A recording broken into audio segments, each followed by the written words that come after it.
February 24th, 2024 marks 2 years since Russia invaded Ukraine. This battle has not only been fought on the ground, but also online. It's been called the first ever social media war, the first TikTok conflict, and the most viral war in history. It's information warfare out there. Propaganda and misinformation are on overdrive, being deliberately spread to incite fear, confusion, and discord. The need for fact-checking amid the chaos of conflict is becoming increasingly important. At the same time, it's becoming more and more difficult for fact-checkers to do their job. In this war, Russia has employed many digital technologies for disinformation.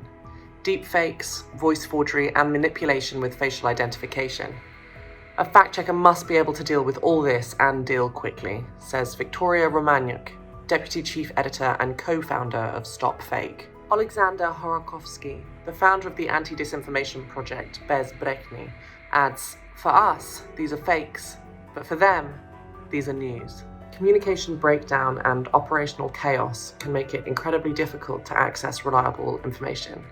So fact-checkers have to rely on open-source intelligence when other sources fail. Journalists Vasil Bidun and Valeria Yegoshina told Logically Facts that one of the major obstacles in the fact-checking process is wartime restrictions. For example, journalists can collect information immediately after an attack in Ukraine, but for civilian targets, they must wait 3 hours to publish. For military targets, it's 12 hours.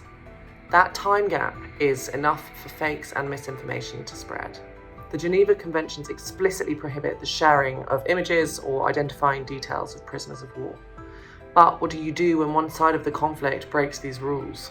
Fact-checkers are faced with a moral and professional dilemma on how to report on these violations or debunk false narratives without further infringing on their rights. The Russian invasion of Ukraine is a prime example of how important accurate information is.